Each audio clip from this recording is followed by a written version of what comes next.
What's up, my friends? Today we're going to talk about one of my favorite baits, and I think it's becoming a lot of your favorite baits too, and that's the Bass Puzzle Grass Piece. Today I'm going to talk about 3 tips that I think are important to know about this. Some of these you might not have heard before, so maybe it'll allow you to expand your grass piece offering. But the hopes are that it'll let you think about things that you can do with this bait that maybe you're not thinking about to catch more fish and have a good time. So if you want to geek out for a few minutes on a fun grass piece convo, let's go.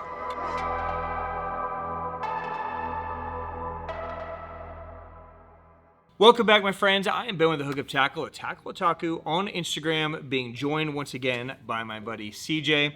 CJ, you and I have had some very epic days with this thing. Grass piece, fresh trailer, right? Watch this. I guarantee a fish. Guaranteed. Guaranteed. Okay. The cast.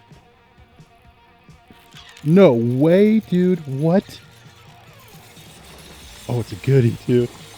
Remember that tree?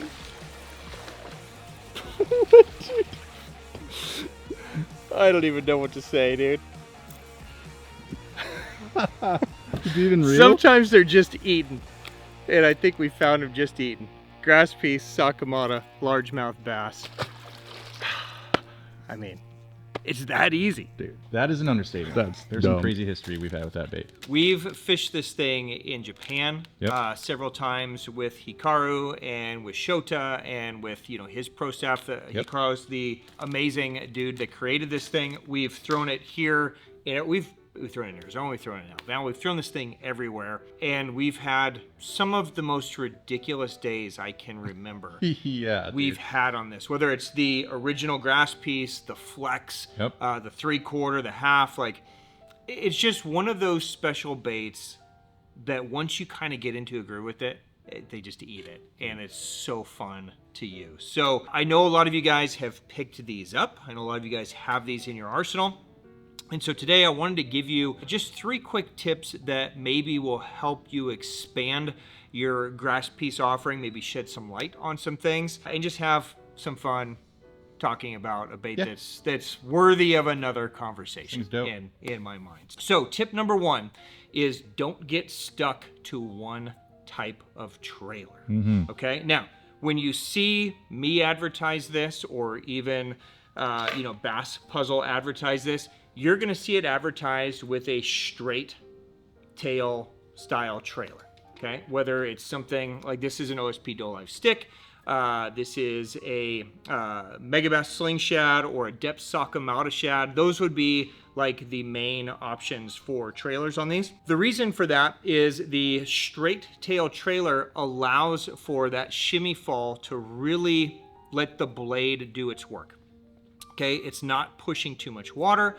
It's not, controlling the blade. The blade is the strongest piece of this. If you were to put a paddle tail back here, now you have a blade that's moving and a paddle that's moving, and the two are kind of fighting each other. So you're going to get less shimmy fall on the way down, but you're going to get different actions. Okay, so if having that shimmy fall is important, I would recommend sticking with a straight trailer, something like a Dolive Stick. Or again, Sling Shad, 5-inch Sakamata Shad. Any of those are great options. Now, let's talk about some other trailer options though that might expand what you guys are doing. So the first trailer option I want to talk about is no trailer. Okay, so don't be afraid to throw this thing just straight out of the package without a trailer. If you do this, the shimmy fall is perfectly horizontal. Okay, so each one of these is balanced to where if you're burning this under the surface and you kill it, it's just gonna perfectly fall straight. Once you add a trailer to it and you kill it, it's gonna still shimmy fall, but it's gonna shimmy fall on a nosedive. Okay, the nose is gonna kind of push down, so it's gonna get down to depth a little bit different. So just 2 different falls on there, okay?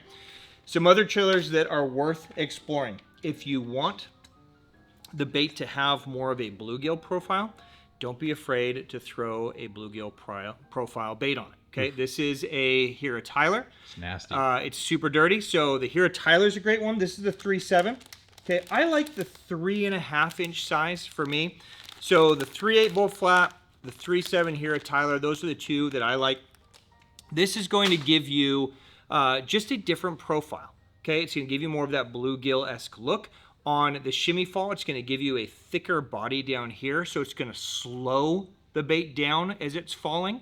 Okay, so if you go with more of a Dolive Stick type of bait, then it's going to be a little faster shimmy fall. When you go to this thicker body, it's going to slow that fall down a little bit. And this is just a killer option, again, if you're fishing around tilapia, bluegill, you know, any perch, anything like that. This can be a really, really great way to get them.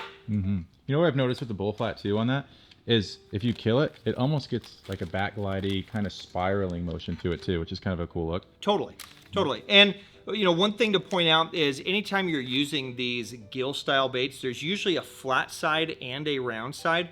I've played with it both ways, and I actually like it both ways. So, you know, don't be afraid to experiment. Put the flat side down, the round side up. Typically, I would do the round side on the bottom and the flat side on the top, and that just lets it have a little bit more of a rock. Okay, so it lets that blade kind of really shimmy fall it, and it just allows it to kind of rock and have a really, really fun, it's just such an effective way to get them. Mm-hmm. Okay, some other options. If you want the bait to have more lift, okay, one thing you can do is you can fish faster. Okay, with the grass piece, you can fish it really any speed. You can fish it very slow, or you can fish it very fast. So you can burn this thing without it rolling or blowing out. But if you want to keep it at kind of a medium clip, but you still want it to have more lift, then just add something with a paddle to it. Okay, so this would be where you'd add like a paddle tail, like a Dolive Shad or a K-Tech Fat Swing Impact or something with a paddle, right? 4 or 5 inches of perfect size. You could also do the Batabata Craw is a great one, the 3.5, or like a Zoom Speed Craw would be great. Something that's got some paddles. As it's paddling, it's kind of lifting that bait up. So if you're fishing, you know, maybe the surface is here and you're getting a bunch of, you know, weed growth and you need to kind of keep that bait in this zone, adding something with paddles will let that bait just kind of lift up a little bit higher, and it works really, really good. And then finally, another option is don't be afraid to pull the skirt completely off and go with just a straight soft plastic, okay? And this is something that they do in Japan a lot. Kenta actually taught this to me. He loves throwing the heavier size, like the 3/4 ounce size with like a 7-inch Sakamata shad. You can do the 1/2 ounce size with a smaller bait. You could do a paddle tail. You could do a straight tail. This is a 7.5 super fish roller. This is a great option if you need something less bulky. Okay, so if you don't want all that skirt material kind of moving through and you want to streamline the presentation if the fish are getting a little picky, this can be a great option. This can also be a super option. A lot of you guys may fish on the bottom with like a jig head swim bait or something just down deep. This could give you a great option to do that as well and send it down. You could scope with this thing and then have it be a very stable swim through, but it's just making it much more natural. The 3/4 ounce comes with an additional kind of hook eye on there that you could even attach a little grenade weight or an extra weight if you want to really kind of carry it down or sink it down as well. A blade? A little blade would be dope, a little underspin you could add to there. So there you go. There's some trailer ideas. Don't be afraid to experiment and find what fits your style of fishing the best. Now that we've talked about how the grass piece was designed to be kind of quiet and stealthy, what if you want it to have a little bit of oomph, right? A little bit of noise. You don't want that full jackhammer clack, or you want to maintain the ability of that grass piece to have that shimmy fall, but you need a little noise. Maybe it's dirtier water, maybe it's early in the day. So very simply, you can create your own knocking, clacking version by adding a split ring to the bait. Okay. Now you can't do this with a jackhammer because you tie directly to the blade, but with this one, you attach it here, your knot's here, okay? So that split ring is gonna stay in that zone. And when this comes through the water and that split ring is clacking, it totally changes the acoustic of this bait. It goes from this kind of to a, right? It's kind of an in-between a jackhammer and a straight grass piece. もう一度聞き比べてみましょう。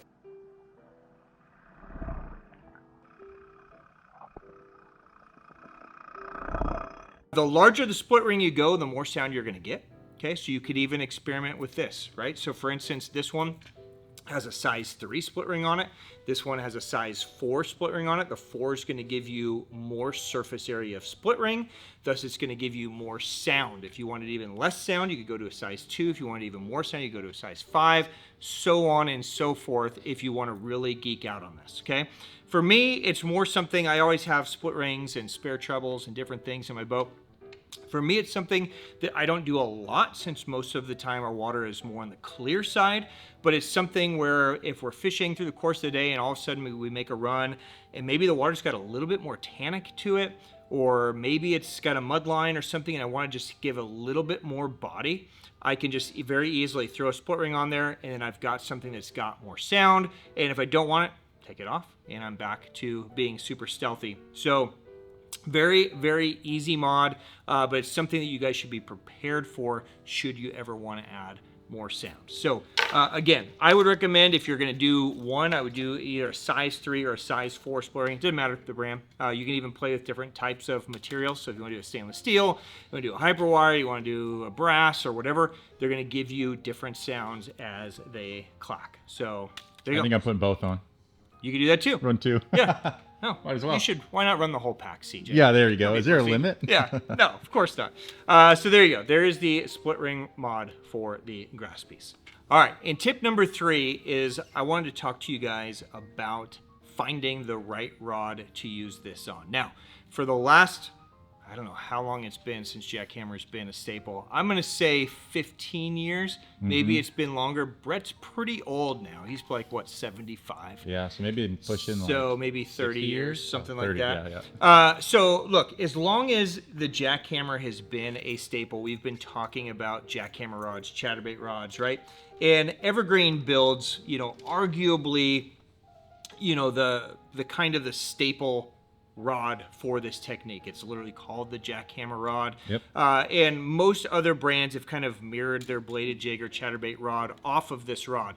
It's a 7.3 heavy glass, right? And the reason why this is important for the jackhammer is this is really more of like a square bill rod. Yep. Okay, it's heavy so it can maintain the weight, but you can see it bends all the way down into the bottom of this rod. It's just got tons of bend.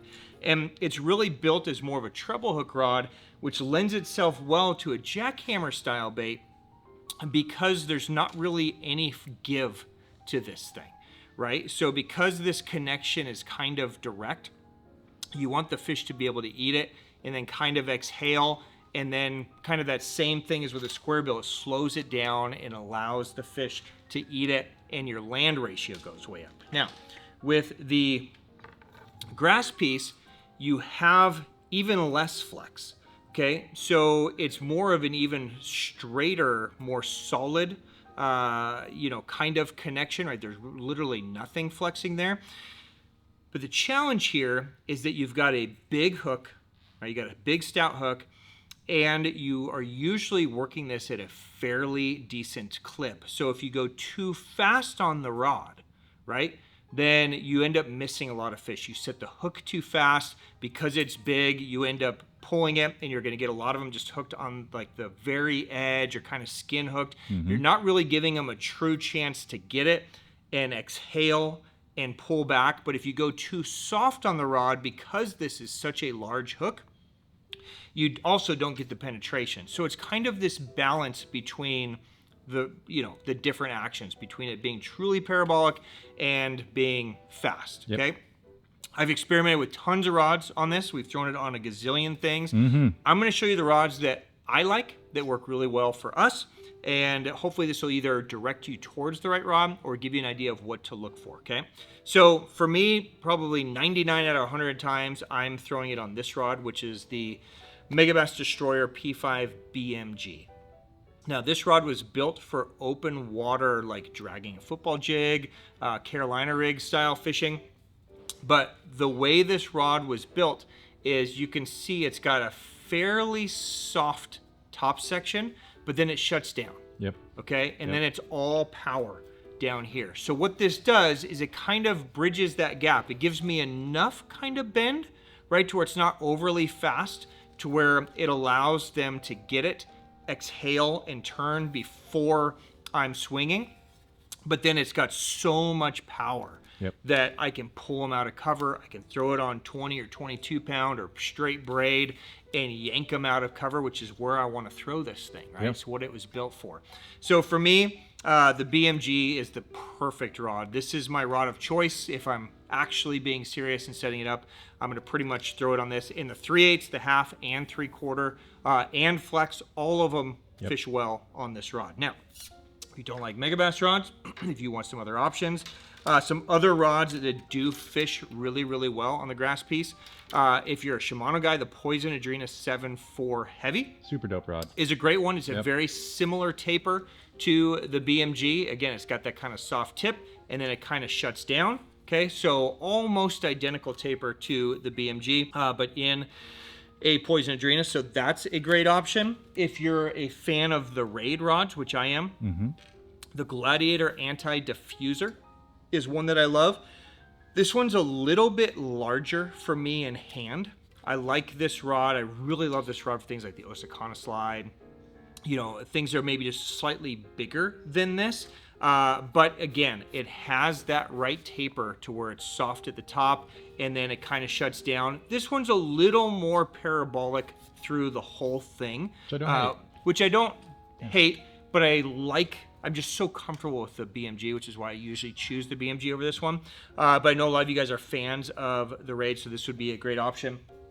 And another one that's a really good option, even though we built it as a frog rod, this is a great like close quarters rod. So if you're doing skip docks or you're making really short casts, the Teckel Frog Game 69 is great for this style bait. We built this rod to be a frog rod, but still have shallow power fishing versatility. So again, you're going to get all the same actions. You get that softer tip, and it shuts down. It's got tons of power down there. So any of those would be great options. If you're going to assemble a setup just for this, the BMG is the no-brainer. It's so hard to beat that rod. I know.